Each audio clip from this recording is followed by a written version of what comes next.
আসসালামু আলাইকুম প্রিয় শিক্ষার্থী, ইজি পাঠশালার পক্ষ থেকে আপনাদেরকে আজকের ক্লাসে স্বাগত জানাচ্ছি। আমি আহমেদ সোহাগ। আজকে আমরা সমাসের ক্ষেত্রে নয় তৎপুরুষ সমাসটা যে আছে এবং নয় বহুব্রী সমাস, এই দুটোর মধ্যে যে একটা গোজামিল অবস্থার সৃষ্টি হয় সেটা সমাধান করার চেষ্টা করব।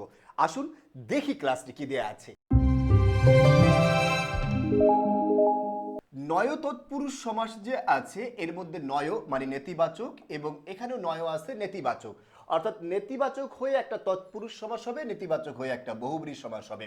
আমরা জানি বহুব্রী সমাসে কোনো পদেরই প্রাধান্য থাকে না, আর তৎপুরুষ সমাসে অবশ্যই একটা পদ প্রাধান্য পায়। সেটা কোন পদ? পরপদ প্রাধান্য পায়। এখন আমরা এই দুটো নয় নেতিবাচক দুটো শব্দের মধ্যে কোন সমাসটা হচ্ছে এটা আইডেন্টিফাই করব কিভাবে। আপনি মনে রাখবেন, যেই শব্দটা বলছে যদি ওই শব্দের বিপরীত হয়, নেতিবাচক শব্দটা যদি ওই একটা বিপরীত শব্দ হয় মূল শব্দের, তাহলে সেটা হবে নয় তৎপুরুষ সমাস। আর যদি বিপরীত না হয় তাহলে নয় বহুব্রী সমাস। একটু খেয়াল করুন, আমি এখানে একটা শব্দ লিখছি, কি বলুন তো? অজানা। আমি যদি আপনাকে বলুন তো অজানা শব্দটি এই জানা শব্দ যে আছে এর বিপরীত কিনা? জানার বিপরীত কি? অজানা। ঠিক একই রকম ভাবে এখানে দেখুন তো, বেঈমান কি ইমানের বিপরীত? না, ইমানের বিপরীত হচ্ছে কুফুর। বেঈমান হচ্ছে ইমানদারের বিপরীত। দুটো কিন্তু এক জিনিস না। খেয়াল করছেন?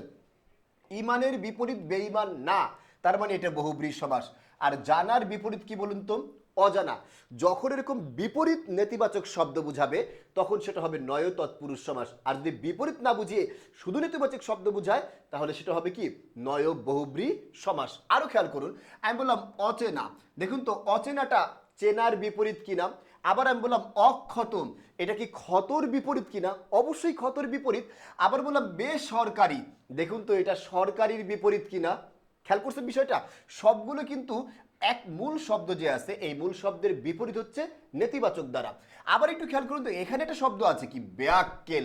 আচ্ছা, বেয়াক্কেল কি আক্কেলের বিপরীত? না, আক্কেল হচ্ছে জ্ঞান, আর ব্যাক্কেল হচ্ছে যার জ্ঞান নেই সেই ব্যক্তিকে বোঝাচ্ছে, বিপরীত না কিন্তু। আমি একটা শব্দ বললাম নিরুপায়। আচ্ছা, নিরুপায় কি উপায়ের বিপরীত? উপায় এর বিপরীত হতে পারে উপায়হীন। নিরুপায় বলতে উপায় নেই যার, তাকে বোঝায়। খেয়াল করছেন? বিপরীত না কিন্তু। নিরোগ, একটু খেয়াল করুন, নিরোগ কি রোগের বিপরীত? না, রোগের বিপরীত হচ্ছে সুস্থ। আর নিরোগ যে আছে একটু খেয়াল করবেন, সুস্থতা। আর নিরোগ হচ্ছে সুস্থ যে আছে, সুস্থ। রোগীর বিপরীত হচ্ছে নিরোগ, অর্থাৎ রোগ নেই যার, এই ব্যক্তিকে বুঝিয়েছে এখানে। আবার একটু খেয়াল করুন তো, বেহায়া। হায়া মানে হচ্ছে লজ্জা।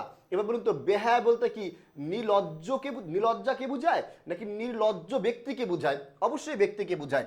অর্থাৎ হায়ার বিপরীত বেহায়া না, লজ্জার বিপরীত বেহায়া না, নিলজ্জের বিপরীত হচ্ছে নিলজ্জ হচ্ছে বেহায়া, অথবা লজ্জাশীলের বিপরীত হচ্ছে বেহায়া। আরো একটি শব্দ খেয়াল করুন, আমি একটা শব্দ বললাম নির্দয়। এই যে নির্দয় শব্দটা, এটা কি দয়ার বিপরীত?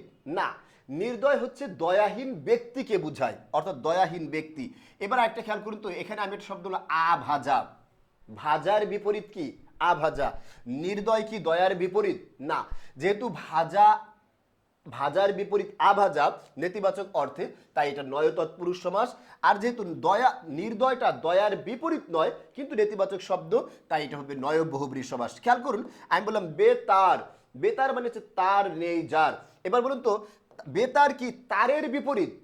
আমরা বললাম এক জায়গায় তার আছে, আর এটা বললাম বেতার, মানে আপনার আবার অনেকেরই তার নাই। একটু খেয়াল করতে হবে, তার নাই তার মানে হচ্ছে বেতার না, নির্দিষ্ট একটা জিনিসকে বোঝাবে, বিপরীত হচ্ছে না। আমি বললাম অনাবশ্যক। অনাবশ্যক কিন্তু আবশ্যকের বিপরীত শব্দ। খেয়াল করছেন? আবশ্যকের নেতিবাচক বিপরীত শব্দ হওয়ার কারণে এই অনাবশ্যক শব্দটা যে আছে এটাকে আমরা বলবো কি? নয় তৎপুরুষ। আর বেতার যেহেতু তারের বিপরীত নাম।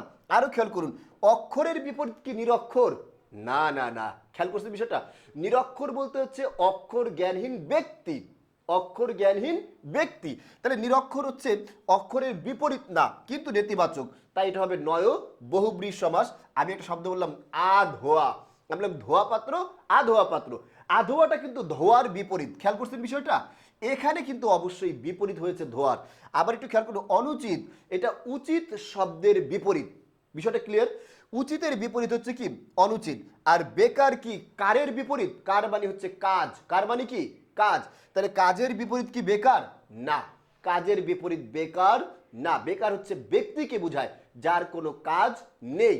সবাই আশা করি এখন বুঝতে পেরেছেন আপনার বিষয়টা।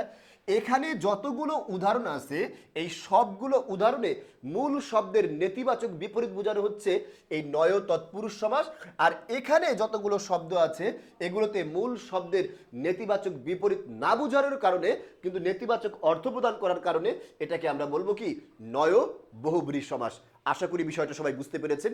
এভাবে আপনি নয় তৎপুরুষ এবং নয় বহুব্রী জড়িত আপনার যত জটিলতার সৃষ্টি হয় সবগুলো আপনি খুব সহজেই সমাধান করতে পারেন। সবাইকে অসংখ্য ধন্যবাদ জানিয়ে ইজি পাঠশালার আজকের আয়োজন থেকে বিদায় নিচ্ছি আমি। পরবর্তী কোনো ক্লাসে দেখা হবে সেই শুভকামনা রয়ে আজকের মতো এখানে শেষ করছি। আসসালামু আলাইকুম।